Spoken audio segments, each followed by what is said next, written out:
welcome back sa aking channel. So, smile ka muna naman para naman good vibes ang iyong buong araw. So, today's video guys, ang isi-share ko sa inyo ay aking pag-i-edit ng aking mga video dito sa YouTube dahil madami na din nagtatanong nito sa akin. So, i-share ko siya sa inyo. Hindi naman po ako expert, no? Ito lang ay ang aking mga ginagawa dito sa aking pag-i-edit dito sa YouTube videos natin. And i-share ko din sa inyo yung aking paggawa ng thumbnail, yung editor ko, kung ano yung editor ko sa aking mga videos, and yung phone na mga ginagamit natin. At kung nagustuhan mo ang aking video, please don't forget to give me a thumbs up. At kung hindi ka pa nakasubscribe, mag-subscribe ka na and hit the bell para naman ma-update kayo sa susunod ko pang mga videos. Ngayon parang nabago na yung bell notification, meron ng all, merong personalized, and meron naman din yung isa pa na option, nakalimutan ko kung ano. So, pinutin nyo na yung all para naman lahat ng videos ko na i-upload is manonotify kayo. Kung gusto nyo lang naman. Okay, so proceed na tayo doon sa aking topic talaga na how to edit my videos dito sa ating YouTube channel. Okay, share ko na siya sa inyo. Okay, let's watch this. Ang ginagamit ko po na phone ay iPhone at saka iPad. Ito ay mabilis malobat, parang China phone yata to. Pero maganda kasi ang kanyang camera at saka voice quality. So, start tayo sa thumbnail. O paano ako mag-edit ng thumbnail? Ang ginagamit ko ay Fonto at saka Photogrid. So, dito sa Photogrid, madali lang siya. Pukunin mo lang yung iyong mga photos, and then kung gusto mo maglagay ng mga kung anik-anik, halimbawa gusto mo dalawang picture, so maglalagay ka ng dalawang picture, ganyan.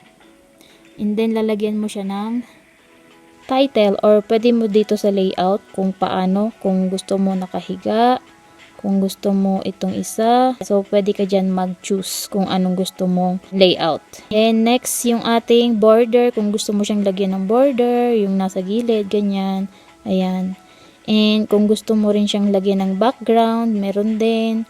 Tapos, yung title. Kung gusto mo dyan lagyan ng sulat-sulat, halimbawa, wallet. Tapos, pwede mo rin siyang lagyan ng color, kung anong gusto mong color dun sa sinulat mo.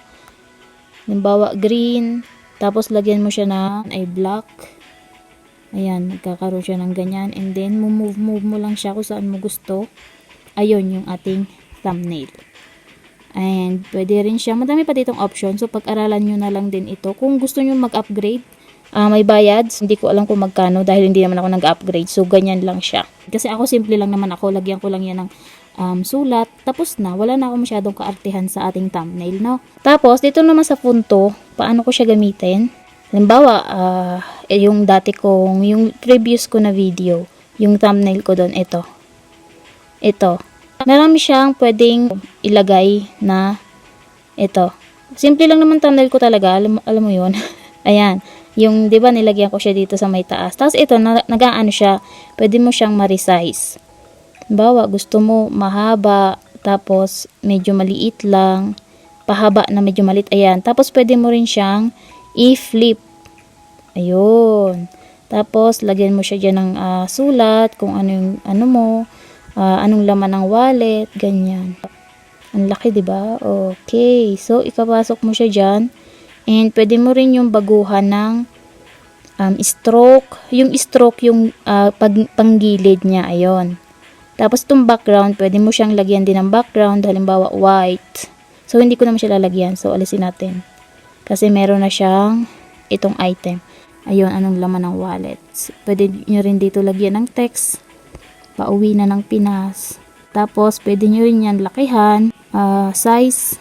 So, lalakihan mo lang siya. Tapos, punas na tuloy ito. Pinas pala, Pinas. So, edit dito sa text.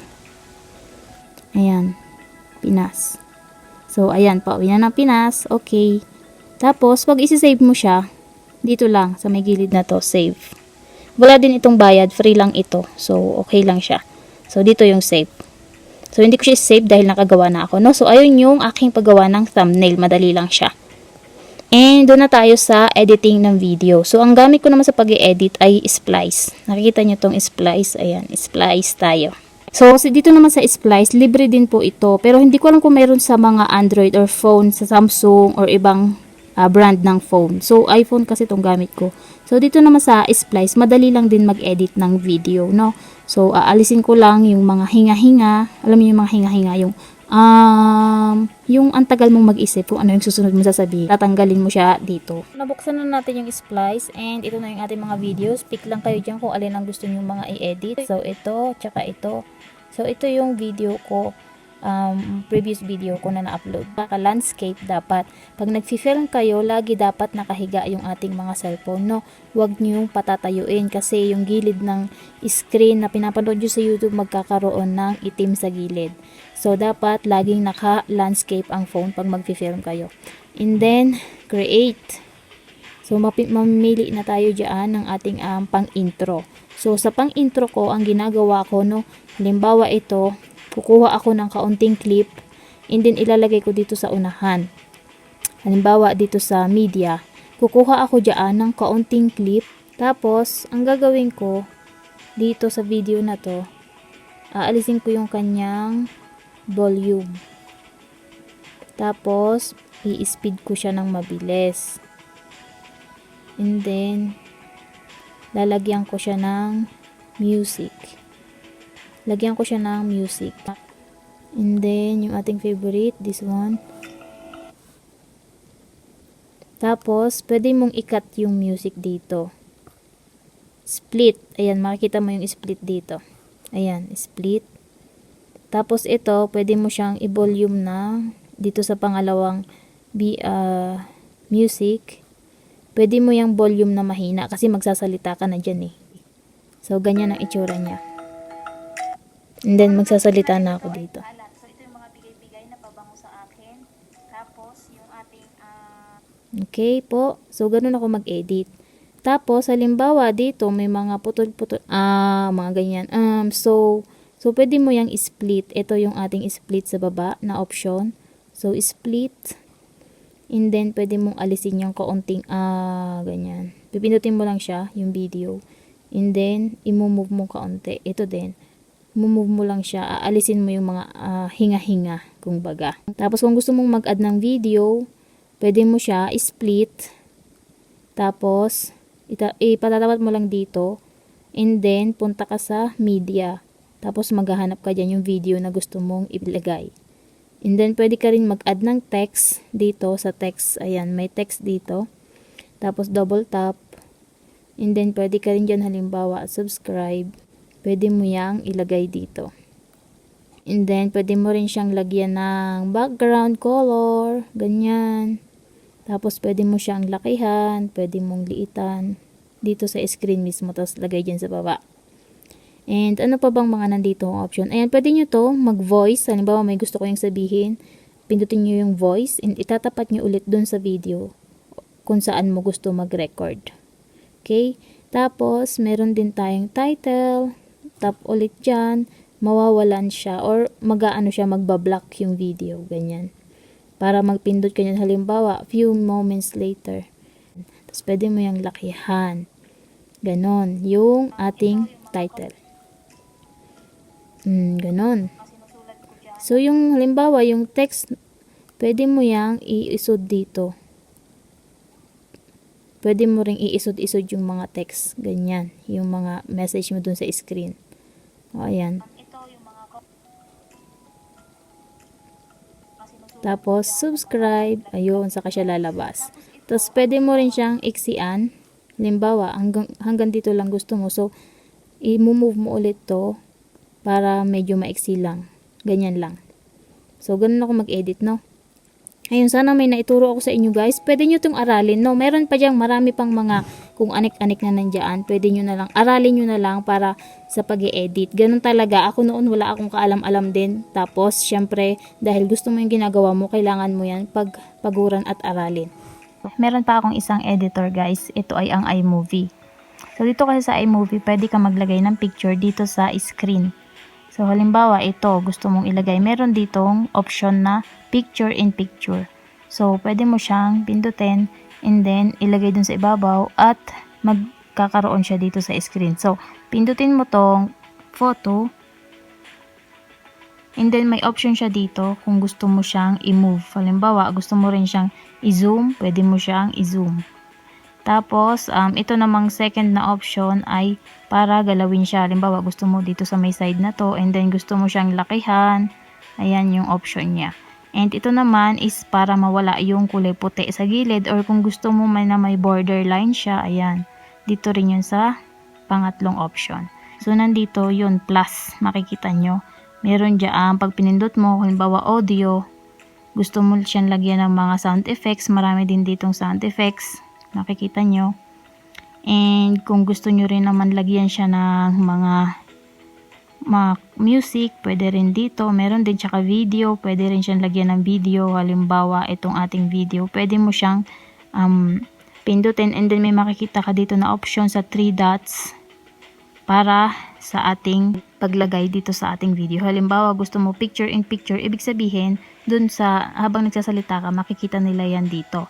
Pwede rin namang split screen, so siya yung makikita habang nagsasalita ka. Halimbawa, itong so, mapupunta siya dyan. Habang nagsasalita ka, meron din dito sa kabila. Kalahati kayo. Hatian kayo ng screen. Makikita nila habang nagsasalita ako na nandito sa kabila na video. And then, halimbawa, ito yung video mo, pero ang makikita nila ay, pag pinindot mo ang cut away, ay yung isa. Ayan, di ba? Oh. Ayan yung makikita, pero nandyan pa rin, ikaw nagsasalita ka pa rin, pero ito yung nakikita nilang video. Ganon. So, sana meron kayo natutunan dito guys, no, sa aking mahabang video about sa aking pag-i-edit. Sobrang dami pa nito. Aralin nyo na lang yung mga option dyan. Pindut-pindutin nyo na lang. And yeah, ito yung aking ma-share today. So, pagkatapos nyo done, tapos dito makikita nyo yung option na save kung gusto nyo na siyang i-save. So, ito kasi ay maliit lang ang memory. Kaya hindi ako pwedeng mag-save ng marami. So, pagka edit ko, upload, tapos delete na agad. And then, ito yung save. No? Pag pinindot mo yung save, magkakaroon din ng option. Ito na lang 1080p lagi ang pindutin nyo para maganda yung quality ng video nyo. So, ayun lang may share ko guys. No? Kung may mga katanungan pa kayo, comment na lang kayo dyan sa baba, sa comment section. And try natin na gawa ng video. Salamat everyone sa panonood. At syempre, na-miss ko ang mag-shoutout. So, today meron tayong mga shoutout sa mga nagpapa-shoutout. Ito na, isa-isahin na natin. So, shoutout kay Ren Real Life TV. Shoutout kay Ate Ashley TV or sa kanyang mommy na si Ate Rose na taga Bigol din. Shoutout sa iyo. Shoutout din kay Yasmin Rohale. Ayan, shoutout po. Shoutout din kay Ching Kapasya. Tama ba yung basa ko sis? Ching Kapasya. Ayan. Shoutout din from Jeddah daw siya. So, shoutout din kay Kuya William A. Stories TV. Galing sis. Pa-shoutout naman sa susunod. Ayan po. And kay Joby Banaes. Ayan. God bless po sa iyo ate. Pa-shoutout po sa galing siya sa Riyadh. Si Joby Banaes. And shoutout din kay MM My Loves. Ayan. Pa-shoutout din po from Israel. Si MM My Loves. Shoutout kay Bridget and Lenlen ng Jeddah. Ayan, God bless. God bless din po, Ate Bridget and Lenlen. Shoutout din kay Marian Girly Calatrava. Ayan, hi girl. Ayan, thanks for another tips. Sabi niya, saan ka po sa Saudi? Pa-shoutout po ako. Ayan, Marian Girly Calatrava. Sa Abha ako sis. Shoutout din kay Eleanor Benig.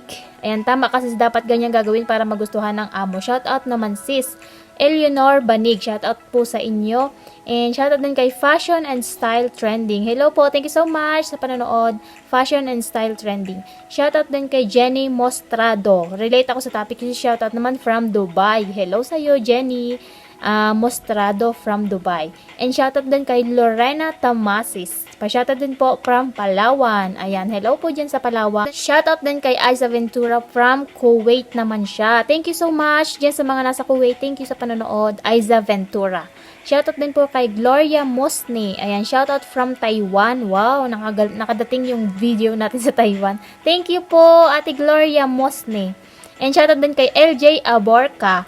Hi sis, pa-shoutout ako next video mo. Thanks. Ayan, si LJ Aborca. Thank you so much, LJ Aborca sa panonood. Gracie DH in HK. Ayan, hello sis, pa-shoutout next video mo. Salamat. Ayan, Gracie DH in Hong Kong. Hello po. And shoutout din kay Janet Espiritu na lagi nanonood ng videos natin. Thank you so much sa panonood nyo guys. Ayan, hi sis, pa-shoutout next vlog mo. Ayan na, Ate Janet Espiritu. Thank you so much. And kay Fokeshai Vlogs. Tama po ba yung basa ko? Fokeshai Vlogs. Hi sis, pa-shoutout din. Thank you. Ayan, Fokeshai Vlogs. And shoutout din kay Rensilani Regis. Di ko alam kung paano basahin. Basta, shoutout sa iyo, Rensilani Regis from Singapore. Ayun, from Singapore naman. Thank you so much for watching po. Shoutout din kay Sunny Pearl Valenzuela. Hello sis, pa-shoutout from Kuwait naman ito, si Sunny Pearl Valenzuela. Thank you so much po sa panonood nyo. And shoutout din kay Pinay Life in Saudi. Hi sis, pa-shoutout ako next video mo. Ayan na po, Ate Pinay Life in Saudi. Thank you so much for watching.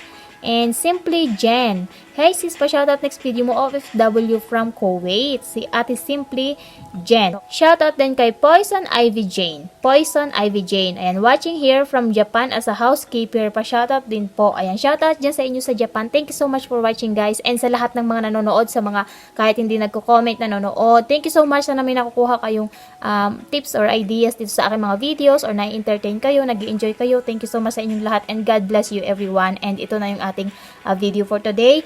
And see you on my next one. Don't forget to give me a thumbs up. Have a good day everyone. God bless po. Bye-bye.